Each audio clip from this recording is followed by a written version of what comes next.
আসসালামু আলাইকুম। ABC update বাংলায় আপনাকে স্বাগত। শুরুতেই সংবাদ শিরোনাম, পরে বিস্তারিত। জানিয়ে দিব আমাদের হাতে থাকা সর্বশেষ গুরুত্বপূর্ণ আপডেট। আন্তর্জাতিক সংবাদ। ইহুদি প্রবেশে বাড়ছে, আল আকসা নিয়ে বড় কিছু ঘটতে চলছে। জানিয়ে দিব ট্রাম্পের বিরুদ্ধে যুক্তরাষ্ট্র জুড়ে আবারও হাজারো মানুষের বিক্ষোভ। আরো জানিয়ে দিব গাজায় নিহত 52 হামলা আরো জোরদারের নির্দেশ নেতানিয়াহুর। এবং আরো জানিয়ে দিব তেহরানের পারমাণবিক কর্মসূচি নিয়ে রোমে ইরান ও যুক্তরাষ্ট্রের দ্বিতীয় দফা আলোচনা শেষ। সর্বশেষ জানিয়ে দেব গাজায় শিশুদের একবেলা খাবার হচ্ছে না, দুদিনে নিহত আরো 92। শুনছিলেন সংবাদ শিরোনাম, এরপর বিস্তারিত। তার আগে অনুরোধ থাকবে, ভিডিওটি যদি ভালো লেগে থাকে ভিডিওটিতে একটি লাইক এবং কমেন্ট করে জানিয়ে দিন ভিডিও সম্পর্কে আপনার মূল্যবান মতামত, এবং আরো কমেন্ট করে জানিয়ে দিন ভিডিওটি আপনি কোথা থেকে দেখছেন এবং শুনছেন। ইহুদি প্রবেশ বাড়ছেই, আল আকসা নিয়ে বড় কিছু ঘটতে চলছে। মধ্যপ্রাচ্যের অন্যতম স্পর্শকাতর ধর্মীয় স্থাপনা আল আকসা মসজিদকে ঘিরে আবারও উত্তেজনা বাড়ছে। ইসরায়েলি কর্তৃপক্ষ 1000-এর বেশি ইহুদি পুণ্যার্থীকে নজিরবিহীনভাবে মসজিদ প্রাঙ্গণে প্রবেশের অনুমতি দিয়েছে। এর মাধ্যমে একসঙ্গে সর্বোচ্চ 180 জন ইহুদিকে আল আকসা প্রাঙ্গণে প্রবেশের সুযোগ দেওয়া হয়েছে, যা পূর্বের নীতির তুলনায় বড় রকমের পরিবর্তন। এর আগে ইসরায়েল একসঙ্গে 30 জনের বেশি ইহুদিকে প্রবেশ করতে দিত না। বিশ্লেষকরা বলছে, ইসরায়েলের এই পদক্ষেপ শুধু স্থায়ী অবস্থা ভাঙায় নয়, বরং দীর্ঘমেয়াদী এক পরিকল্পনার আভাস দিতে পারে। ইসরায়েলি নিরাপত্তা বাহিনীর কঠোর পাহারায় ইহুদি পুণ্যার্থীদের আল আকসা প্রাঙ্গণে প্রবেশ করানো হয়। ইহুদিরা স্থানকে টেম্পল মাউন্ট নামে চেনে। ইসলাম ধর্মের তৃতীয় পবিত্র স্থান হিসেবে স্বীকৃতি এই মসজিদ 1967 সাল থেকে ইসরায়েলের দখলে রয়েছে। যদিও আন্তর্জাতিকভাবে একটি দখলকৃত অঞ্চল হিসেবে স্বীকৃতি, আল আকসা মসজিদের তত্ত্বাবধানের সংস্থা ইসলামিক ওয়াকফ জানাই শুধু বুধবারই 1200 ইসরায়েলি মসজিদ প্রাঙ্গণে প্রবেশ করছে। পথসভায় পাস ওভার উপলক্ষে গত সপ্তাহ থেকে এই প্রবেশের সংখ্যা ক্রমাগত বাড়ছে। ওয়াকফের তথ্য অনুযায়ী গত কয়েকদিনে 4000-এর বেশি ইহুদি ধর্মীয় রীতিনীতি লঙ্ঘন করে এই পবিত্র স্থানে প্রবেশ করছে। ইসরায়েলি পুলিশের ভাষ্য, তারা পূর্বনির্ধারিত নিয়ম মেনে নিরাপত্তা নিশ্চিত করে টেম্পল মাউন্টে দর্শনার্থীদের প্রবেশের সহায়তা করছে। তবে বাস্তবে দেখা যাচ্ছে মুসলিমদের প্রবেশে বাধাগ্রস্ত হচ্ছে আর ইহুদি পুণ্যার্থীদের উল্লাস করছে জেরুজালেমে ওয়াল সিটির লায়ন্স গেট এলাকায়। ইসলামিক ওয়াকফের আন্তর্জাতিক বিষয়ক পরিচালক আউনি বাজবাস এই ঘটনাকে নজিরবিহীন ও ভীতিকর বলে আখ্যায়িত করছে। তিনি বলেন, 2023 সাল থেকে সেখানে দিনের সর্বোচ্চ 258 জন ইহুদি প্রবেশ করতেন, সেখানে এখন 1000-এর বেশি ইহুদি প্রবেশ করছে। এমন পরিস্থিতি আগে কখনো দেখা যায়নি। উগ্র ইহুদি বসতি স্থাপনকারী গোষ্ঠীগুলো দীর্ঘদিন ধরেই আল আকসা চত্বরে মন্দির নির্মাণের দাবি জানিয়ে আসছেন। এমনকি কেউ কেউ বলছে, মন্দির নির্মাণ করতে গেলে আল আকসা মসজিদ ধ্বংস করতে হবে। টেম্পল মাউন্ট নামে এক উগ্র ডানপন্থী ইহুদি সংগঠন জানিয়েছে, পাস ওভারের প্রথম 3 দিনে প্রায় 3000 পুণ্যার্থী মসজিদে প্রাঙ্গণে প্রবেশ করছে। ইসরায়েলি উগ্র ডানপন্থী জাতীয় নিরাপত্তা মন্ত্রী ইতামার বেন গাভির বহুবার প্রকাশ্যে দাবি করছে, ইহুদি পুণ্যার্থীদের মসজিদ চত্বরে প্রার্থনার অনুমতি দেওয়া হোক। তিনি নিজের একাধিকবার আল আকসা প্রাঙ্গণে প্রবেশ করছেন। অন্যদিকে ইসলামী নেতারা সতর্ক করছে, পরিস্থিতি যদি এভাবে চলতে থাকে তাহলে আল আকসা ভাগাভাগি এক সময় বাস্তবে রূপ নিতে পারে, যেমনটা হয়েছে হেরবনের ইব্রাহিমী মসজিদের ক্ষেত্রে। সেখানে একাংশ মসজিদ ও অন্যাংশ সিনাগগে পরিণত হয়েছে। আউনি বাজবাস বলেন, এখন যা ঘটছে তা কেবল ধর্মীয় উদ্দেশ্য নয়, বরং উস্কানিমূলক। এটি এক ধরনের বর্ণবাদ যা বাস্তবতা হয়ে উঠছে। গাজার যুদ্ধ শুরু হওয়ার পর থেকে এই প্রবণতা আরো তীব্র হয়েছে। বিশ্লেষকদের মতে ইসরায়েলের এই পদক্ষেপ নিশ্চয় ধর্মীয় স্বাধীনতার প্রশ্ন নয়, বরং এটি ফিলিস্তিনি ভূখণ্ডের নিয়ন্ত্রণ প্রতিষ্ঠার বড় কৌশলের বড় অংশ হতে পারে। সূত্র মিডল ইস্ট আই। ট্রাম্পের বিরুদ্ধে যুক্তরাষ্ট্র জুড়ে আবারও হাজারো মানুষের বিক্ষোভ। মার্কিন প্রেসিডেন্ট ডোনাল্ড ট্রাম্পের বিরুদ্ধে যুক্তরাষ্ট্র জুড়ে আবারও হাজার হাজার মানুষ রাস্তায় নেমে এসেছে। স্থানীয় সময় শনিবার দেশটির রাজধানী ওয়াশিংটন ডিসি, নিউ ইয়র্ক এবং শিকাগোতে সহ প্রধান শহরগুলোতে বিক্ষোভ হয়। ট্রাম্প প্রশাসনের অভিবাসীদের বিতরণ, সরকারি চাকরি থেকে ছাঁটাই, গাজা ও ইউক্রেনের নীতি বিরোধিতা বিক্ষোভে অংশ নেয়। টেলিভিশনে দেখা যায় হোয়াইট হাউসের সামনে বিভিন্ন স্লোগান সংবলিত প্লাকার্ড নিয়ে বিক্ষোভকারীরা অবস্থান অবস্থান নিয়েছেন। প্ল্যাকার্ডে worker should have the power বা শ্রমিকদের অবশ্য শক্তি থাকা উচিত, নো কিনশিপ বা রাজতন্ত্রকে না বলুন, স্টপ আর্মিং ইসরায়েল ও ইসরায়েলকে অস্ত্র দেওয়া বন্ধ করুন, রিসেন্ট টাইরেনি বা অত্যাচার ঠেকিয়ে দাও এবং ইমিগ্রেন্টার্স আর ওয়েলকাম হেয়ার বা অভিবাসীদের স্বাগত সহ নানা স্লোগান দেখা গেছে। অন্যান্য শহরে একই ধরনের প্লেকার্ড দেখা গেছে।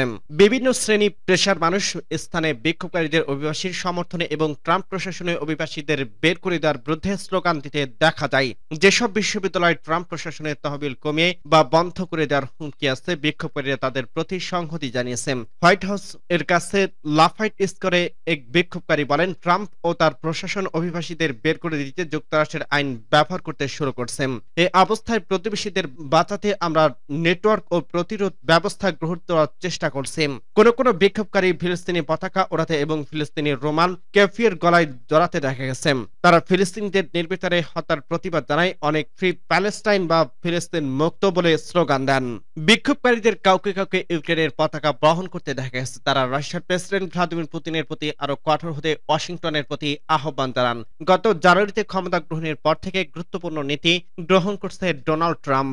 নতুন গঠন করা সরকারি দক্ষতা বিভাগের দায়িত্ব দেন ইলন মাস্ককে।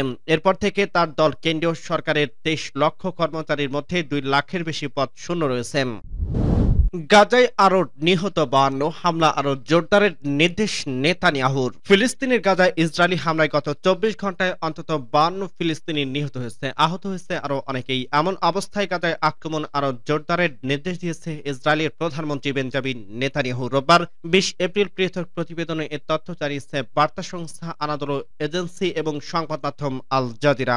আল জাজিরার প্রতিবেদনে বলা হয়েছে, শনিবার দিনভর গাজায় ইসরায়েলি বাহিনী বোমাবর্ষণ অব্যাহত রেখেছে এবং এর ফলে 52 ফিলিস্তিনি নিহত হয়েছে। অন্যদিকে হামাস আরেকটি অস্থায়ী যুদ্ধবিরতির জন্য ইসরায়েলি প্রস্তাব প্রত্যাখ্যান করায় এবং বন্দীদের মুক্তির বিনিময়ে সংঘাতের অবসানের জন্য চুক্তির দাবি জানানোর পর ইসরায়েলি প্রধানমন্ত্রী বেঞ্জামিন নেতানিয়াহুর গাজায় যুদ্ধ চালিয়ে যাওয়ার প্রতিশ্রুতি দিয়েছেন। হামাস জানিয়েছে তাদের যোদ্ধারা ইসরায়েলি মার্কিন বন্দী ওডান আলেকজান্ডারকে ধরে রাখার প্রহরীর লাশ উদ্ধার করছে। তবে ওই বন্দীর ভাগ্যে কি ঘটছে তা জানা যায়নি। পৃথক প্রতিবেদনে আনাদোলো বলছে, গাজা উপত্যকায় 2023 সালের অক্টোবর থেকে ইসরায়েলের গণহত্যামূলক আগ্রাসনের ভূখণ্ডটিতে মোট মৃত্যুর সংখ্যা বেড়ে 51,157 জনে পৌঁছেছে বলে শনিবার গাজার স্বাস্থ্য মন্ত্রণালয় জানিয়েছে। মন্ত্রণালয়ে এক বিবৃতিতে বলা হয়েছে, গত 48 ঘন্টায় ইসরায়েলি আক্রমণে আহত হওয়া আরো 219 জনকে গাজার বিভিন্ন হাসপাতালে নেওয়া হয়েছে। এর ফলে সংঘাত শুরু থেকে আহতের সংখ্যা বেড়ে 1,16,274 জনে পৌঁছছে। অনেকেই এখনো ধ্বংসস্তূপের নিচে এবং রাস্তায় পড়ে থাকলেও উদ্ধারকারীরা তাদের কাছে পৌঁছাতে পারেনি। দীর্ঘ 15 মাস সামরিক অভিযানের পর যুক্তরাষ্ট্র ও আন্তর্জাতিক সম্প্রদায়ের চাপে গত 19 জানুয়ারি গাজায় যুদ্ধবিরতিতে সম্মত হয় ইসরায়েল। প্রায় 2 মাস গাজায় কম বেশি শান্তি বজায় ছিল, কিন্তু গাজা থেকে সেনা প্রত্যাহারের প্রশ্নে হামাসের মতানৈক্যের কেন্দ্র করে মার্চ মাসের তৃতীয় গত সপ্তাহে ফের গাজায় বিমান হামলা শুরু করে ইসরায়েল। স্বাস্থ্য মন্ত্রণালয়ের তথ্য অনুসারে গত 18 মার্চ থেকে গাজায় নতুন করে শুরু হওয়া ইসরায়েলি বিমান হামলায় এখন পর্যন্ত 1783 ফিলিস্তিনি নিহত এবং আরো প্রায় 4700 জন আহত হয়েছে। ইসরায়েলের বর্বর এই হামলায় চলতি বছরের জানুয়ারিতে কার্যকর হওয়া যুদ্ধবিরতি চুক্তি ভেঙে দিয়েছে। জাতিসংঘের মতে ইসরায়েলের বর্বর হামলার কারণে গাজায় প্রায় 85% ফিলিস্তিনি বাস্ত হয়েছেন। এছাড়া অবরুদ্ধ এই ভূখণ্ডে 60% অবকাঠামো ক্ষতিগ্রস্ত বা ধ্বংস হয়ে গেছে। গত 18 মার্চ গাজায় নতুন করে ইসরায়েলি হামলা শুরু হওয়ার পর থেকে প্রায় 1800 ফিলিস্তিনি নিহত হয়েছে। তেহরানের পরমাণু কর্মসূচি নিয়ে রোমে ইরান যুক্তরাষ্ট্রের দ্বিতীয় দফা আলোচনা শেষ। ইরানের পরমাণু কর্মসূচি নিয়ে রোমে ইরান যুক্তরাষ্ট্র দ্বিতীয় দফা আলোচনা শেষ হয়েছে। এবার সম্ভাব্য একটি চুক্তির বিষয়ে বিস্তারিত আলোচনার জন্য বিশেষজ্ঞ পর্যায়ে বৈঠকে বসতে চলছে তেহরান ও ওয়াশিংটনের প্রতিনিধি দল। শনিবার রোমে দ্বিতীয় দফার আলোচনার পর এ তথ্য জানায় ইরানের পররাষ্ট্রমন্ত্রী আব্বাস আরাকচি। রোমে মার্কিন মধ্যপ্রাচ্য দূত স্টিভ উইটকফের সঙ্গে কয়েক ঘন্টা বৈঠক করেন তিনি। আরাকচি বলেন, পরবর্তী পর্যায়ে কারিগরি আলোচনা ওমানেই অনুষ্ঠিত হবে এবং 26 এপ্রিল সেখানে আবারও মুখোমুখি বৈঠকে বসবেন তিনি ফেলাস্তিনি ও উইটকফ। রোমে কালিমুচ্চিয়া এলাকায় ওমানি দূতাবাসে এই বৈঠক অনুষ্ঠিত হলেও মার্কিন পক্ষ থেকে তাৎক্ষণিকভাবে কোনো বিবৃতি দেওয়া হয়নি। তবে সাবেক প্রেসিডেন্ট ডোনাল্ড ট্রাম্প ইরানের সঙ্গে দ্রুত একটি চুক্তি করতে আগ্রহ প্রকাশ করছেন, যদিও পাশাপাশি সামরিক হামলার হুমকি দিয়ে যাচ্ছেন। ইরানি রাষ্ট্রীয় টেলিভিশনে আরেকটি বলেন, আলোচনার পরিবেশ ছিল গঠনমূলক এবং এটি এগিয়ে যাচ্ছে বলা যায়।